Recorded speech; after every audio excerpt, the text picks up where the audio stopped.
पहला, वो सदैव परहित में ही रत होता है, स्वसुख वांछा उसमें नहीं होती, उसका मन और इंद्रियां उसके अधीन होती। जिसका मन अधीन नहीं है वो महाठग है। ये हम महापुरुषों के वचन बोल रहे हैं। जिसका मन अधीन नहीं है वो महाठग है। दैवी संपत्ति को चुरा करके आसुरी संपत्ति को प्रकट करना इस मन रूपी महाठग का प्रभाव है। जिसका मन अधीन नहीं है वो आसुरी संपत्ति वाला है। नाना प्रकार से सत भजन रूपी धन का अपहरण करवाता है मन काम क्रोध आदि से मिल करके। इसलिए जो भक्त होता है सबसे पहले इस महाठग को अपने अधीन करता है, मन को।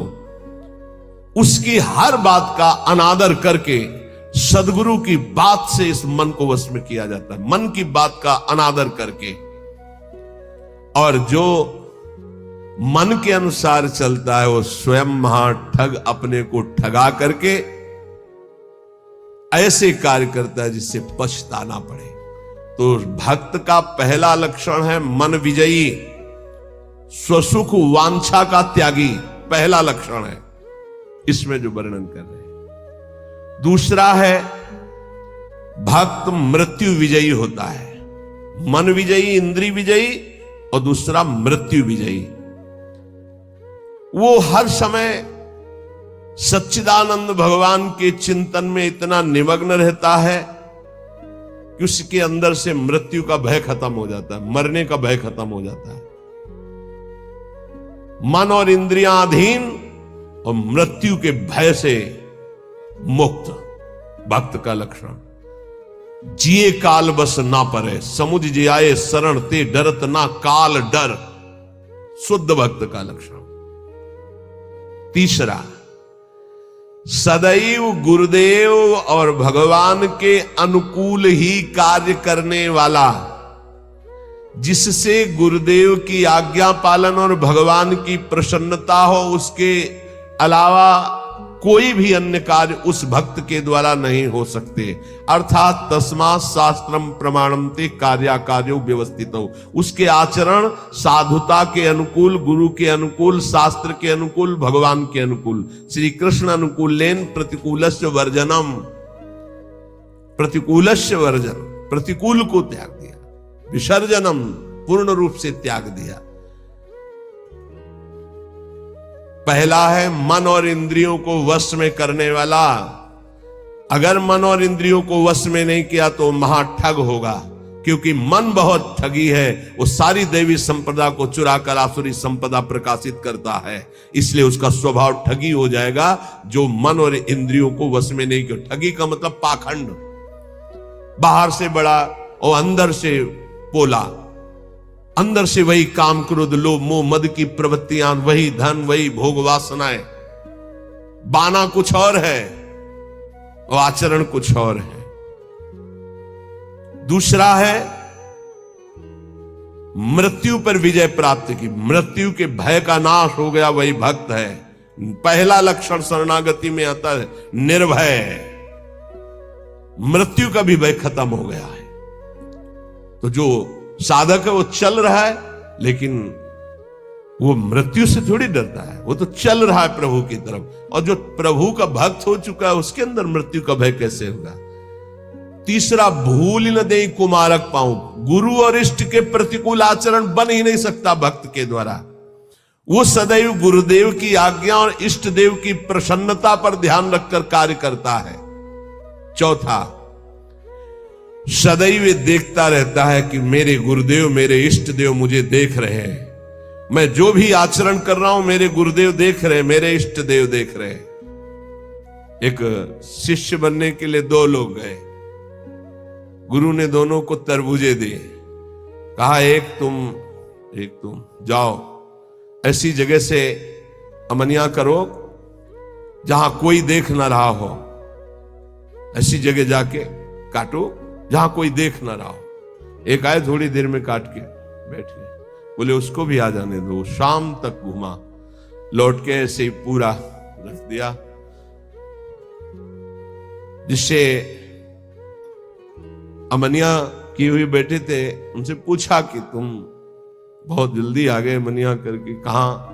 बोले प्रभु एक ऐसे एकांत स्थल में गया, आसपास देखा कोई नहीं था, चिड़िया भी नहीं थी, वहां से काट के ले आए। अच्छा, आप क्यों नहीं शाम तक घूमते रहे? बोले प्रभु मुझे कोई ऐसा स्थान नहीं दिखाई दिया जहां आप न हो। आपने कहा था कोई न हो, तो मुझे कोई ऐसा स्थान नहीं दिखाई दिया, क्योंकि अखंड मंडलाकारम व्याप्तम इन चराचरम, आप चराचर में व्याप्त मेरे गुरुदेव हैं, मेरे गुरुदेव देख रहे हैं, इसलिए आपने कहा था कोई न देख रहा हो। तो प्रभु हर समय आप मुझे दिखाई दे रहे थे, इसलिए मैं नहीं काटा। जो काट लिए थे उनसे कहा तुम तरबूज पाओ और निकल लो, तुम्हारी दीक्षा नहीं होगी। और जो नहीं काटे थे उनसे कहा तुम दीक्षा के अधिकारी हो। ये चौथा, जो हर समय ये देख रहा है कि मेरे गुरुदेव मुझे देख रहे हैं, मेरे इष्ट देव मुझे देख रहे हैं, मैं जो भी आचरण कर रहा हूं मेरे गुरुदेव देख रहे हैं। पांचवा, ये भक्त का लक्षण, अपने परिवार से तनिक भी मोह ना होना। भगवत, चाहे गृहस्थ हो चाहे विरक्त, भगवत भाव होना, मोह ना होना। मोह गए बिनु राम पद होई न दृढ़ अनुराग। भगवान की ही तरफ हर वृत्ति, सब में भगवत भाव, मोह किसी से नहीं। और छठवां, महान दुख विपत्ति को आदर पूर्वक मुस्कुरा कर सहना। समझ में आ रहा? ये हैं भक्त के लक्षण। महान दुख, जो गुरु भक्त होता है उसमें दया, नम्रता, साधुओं से प्रेम, दंभ शून्यता, असंगता, निष्कामता, तीव्र वैराग्य, शांति, एकांतवास, केवल भगवान से संबंध, ये 10 बातें जागृत हो जाती हैं जो ये गुरु की शरणागति लेकर के आराधना करता है। सज्जन, साधुजन, भक्तजन उसे ही कहते हैं जो किसी भी माता बहन में काम भाव न देखे, जो किसी से धन लेने की चाह न करे, जो दूसरे के दुख को देखकर स्वयं दुखी हो जाए, और जो हर समय ईश्वर को अपने सामने रखता है, उसे कहते हैं साधु। उसे साधु कहते हैं, चाहे वो गृहस्थ हो चाहे विरक्त हो। फिर किसी भी स्त्री की तरफ काम भाव न करना, दूसरे के धन लेने की भावना का त्याग करना, दूसरे को दुखी देखकर स्वयं दुखी हो जाना, और हर समय ईश्वर के सानिध्य का अनुभव करना। सर्वत्र भगवान है तो यहां भी भगवान है, सबके भगवान है तो मेरे भी भगवान है, सब समय भगवान है तो इस समय भी भगवान है, सबको देख रहे हैं तो मेरे को भी देख रहे हैं। श्री भगवान का अखंड स्मरण, सब में समता का व्यवहार, संतों में विशेष भाव, नम्रता, और प्राण मात्र में भगवत भाव, ये स्वाभाविक भक्त के अंदर आने लगते हैं। जो विषयों का संग्रह, भोगों का चिंतन, दूसरे शरीरों का आकर्षण भोग वासना से, और रुपया पैसा की प्रियता, वो महामूर्ख है, वो भगवान का भक्त नहीं हो सकता। महामूर्ख इसलिए कि मूर्ख उसे कहते हैं जो कबाड़ बटोरता है, बुद्धिमान उसे कहते हैं जो कीमती वस्तु लेता है। कीमती वस्तु हरि नाम में भगवान को छोड़कर कबाड़ बटोर रहा है। भेष बहुत अच्छे व्यापारी का है और कबाड़ बटोर रहा है। भेषधारी हरि के उर सालें, भगवत ऋषि जी ने कहा। जब तुम्हारे सामने धर्म और भजन की बात आवे तो उसे कल के लिए मत टालिए, तुरंत उसे स्वीकार कीजिए। और जब पाप की बात आवे तो तुरंत कल के लिए टाल दीजिए, उसको लंबा टाल दीजिए। शायद अभी बुद्धि ठीक नहीं है, उसको लंबा टाल दीजिए। लेकिन धर्म और भजन और सेवा की बात जब आवे तो उसे कल के लिए मत टालिए, अभी काल करे सो आज कर, आज करे सो आप पल की में परले होएगी, बहुर करेगो कब। भोजन की चिंता का तनिक भी भाव भक्त के हृदय में नहीं होता, भोजन कहां मिलेगा। दूसरा, अर्थ की व्यवस्था से जीवन यापन करने का स्वभाव भक्त का नहीं होता। तीसरा, भयानक रोग आने पर मस्ती में कोई फर्क ना पड़े। चौथा, कोई भी संग ना दे तो भी असंग भाव में नित्य मगन रहे। ये भक्तों के लक्षण वर्णन हो रहे हैं। भोजन की चिंता का त्याग, धन की व्यवस्था से जीने की भावना का त्याग, भारी रोग की स्थिति में मस्ती में कोई फर्क ना आवे भक्त का लक्षण, और किसी के भी संग में उसकी कोई रुचि नहीं है, असंगता का उसको सुख है।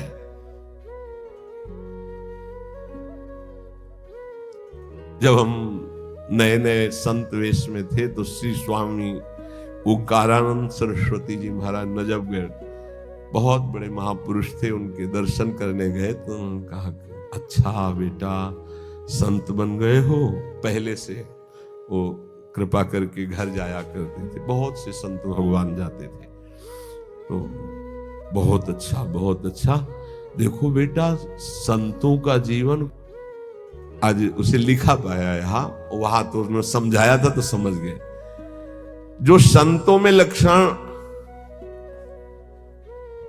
तो वो श्वान के 10 लक्षण महान संतों में पाए जाते हैं, ये लिखी है इसमें बात। और वो बात हमको बचपन में बताई थी, इसीलिए जो आप लोग सुनते हैं सब संतों की जूठन है, महापुरुषों के अनुभव, जो छाती का अनुभव सब मिलाकर तभी आपको जो कुछ भी वो तभी अनुभव में आता है। उन्होंने उनके श्रीमुख से, जो ये तो अभी तो बताएंगे, उनके श्रीमुख से कि बेटा, बोले पहला लक्षण, एक बार मैं भिक्षा मांगने गया तो जिसके दरवाजे पे गया तो उसने कहा रुको, रुक गए। क्यों रुके? चल भाग यहां से। चल दिया। स्वामी जी रुको रुको रुको, आ जाओ। फिर गए, बोले 7 बार बेटा उसने दबकाया, 7 बार भगाया, 7 बार मैं वापस गया, 8वीं बार उसने भिक्षा दी। ठीक बोले, कुत्ते का ऐसा ही स्वभाव होता है, ऐसे करके रोटी डालो, डंडा मारो, फिर चल, फिर कुछ करो, फिर आ जाएगा। उसको माना अपमान का किंचन मात्र ध्यान नहीं रहता। ऐसे ही महान संतों का स्वभाव होता है। एक स्वभाव कि आप ऐसे करो, फिर तो एक बार देखेगा, फिर लौट के आएगा, फिर आप डंडा हुआ, फिर दबका दो, फिर वो जय बार करोगे तय बार वापस। उसे माना अपमान का बोध नहीं होता। श्वान के ये 10 लक्षण महान संतों में पाए जाते हैं। वो अपनी भूख मिटाने के लिए माना अपमान का ध्यान नहीं करता भिक्षान्न के द्वारा। इसमें केवल इतना संकेत विस्तृत से उन्होंने बताया था। दूसरा, बोले बेटा जब बंदर सर्प को पकड़ लेता है, बोले तुमने देखा नहीं होगा, मैंने देखा, ऐसे वो फण पकड़ता है, पेड़ में ऐसे रगड़ता, फिर कान में लगाता है, अगर वो सूंघ हुआ जरा सा फिर रगड़ता है उसको। बोले उसके मरने पर भी 100 बार रगड़ता है उसको। बोले मैंने देखा। बोले दूसरा लक्षण संत का है कि वो अपने मन को ऐसे रगड़े जैसे बंदर सांप को रगड़ के मारता, मारने के बाद भी 100 बार रगड़ता है। मरे हुए मन में ही भगवदानंद की उत्पत्ति होती है। पुराने संतों के जो वचन है वो बहुत गूढ़ होते हैं, उनका अर्थ पूरे जीवन भर निकलता रहता है। मन को जिसने मार लिया वही महात्मा, मन को जिसने चेला बना लिया वही जगत गुरु, मन को जिसने परमात्मा स्वरूप कर लिया वही जीवन मुक्त महापुरुष हो गया। सारा खेल इस मन के ऊपर है। तो कह रहे पहला कि भूख मिटाने के लिए माना अपमान का बोध न रखना, जो भी बताया। दूसरा, जैसे श्वान का कोई पर्सनल घर नहीं होता है, पर्सनल घर दरवाजे पे भी पड़ा रहता है। अच्छा, जहां मिला वहां पा लिया, दरवाजे पे पड़ा है। बोले जो भगवदा अनुरागी विरक्त होते हैं उनका निज ग्रह नहीं होता, वो भगवत ग्रह में वास करते हैं। भगवान जहां वास दे दिए, या भगवान के मंदिर या भगवान के धामों में, या फिर घर के अंदर नहीं वास करेंगे। ध्यान रखना, हमने देखा है कि बहुत से बड़े बड़े महात्मा जन आए, कभी घर में वास करने की बात नहीं, बाहर खपरेला था, रहता है भगवदीश। अब किसी के मन में है, डाल दिया, खा ले, नहीं मिला तो पूरा दिन भूखा रह सकता है, रहते। स्वाद बुद्धि का त्याग करके तिरस्कार पूर्वक मिली हुई भिक्षा भगवदानंद को प्रकट करती है। कौन ऐसी भिक्षा पाना चाहेगा? वही जिसको भगवान चाहिए। स्वाद रहित तिरस्कार पूर्वक, कैसे कुत्ते को रोटी दी जाती है, ऐसे फेंक दी जाती है ना, या ऐसे जमीन में डाल दी जाती है। तिरस्कार पूर्वक स्वाद रहित अन्न भगवदानंद की उत्पत्ति करता है और दीनता का प्रकाश करता है। अगर कोई अपमानित करे और बार बार अपमानित करे तो भी उसके हृदय में उसके प्रति द्वेष ना होने पावे, ये स्वानुभूति से लिया। जब अवगुणी लोग तपस्वियों को, साधुओं को निंदा या अपमान या पिटाई करते हैं, तो उनकी ओर पलट कर रोष भरी दृष्टि से कभी ना देखना। बहुत मारा तो रोते हुए चल दिया, बस लौट कर नहीं देखा। जैसे ये लक्षण संतों में पाए, और ये हमने स्पष्ट देखा। आपको ये तो लक्षण आज बता रहे हैं, तो कई बार बताया कि रास में हरगोविंद स्वामी के पांडाल में, यही ओगला के आगे बना हुआ है, संयोग वशात हम भी पीछे खड़े दर्शन कर, तो दिगंबर भगवदाकार स्वरूप रास ऐसे देख रहे थे, बड़ा ही हष्ट पुष्ट एकदम, और त्वचा एकदम, वो तपस्वी अलग ही दिखाई दे। पता नहीं क्या भगवान की लीला। एक पीछे से बूट पहने मारा, एक लात ऐसे, वो आगे बस रास बिहारी को नेत्रों से ऐसे किया, मुड़ गए। 5-7 बार उसने दौड़ दौड़ के लात मारी, महाराज पीछे मुड़ के नहीं देखे। बलिहार है, किस कोट, अब कौन जाने कि किस कोट के अवधूत महापुरुष है, क्या अपना सर्वनाश कर डाला उसने। वो लौट करके नहीं देखे कि कौन मार रहा है, क्यों मार रहा है।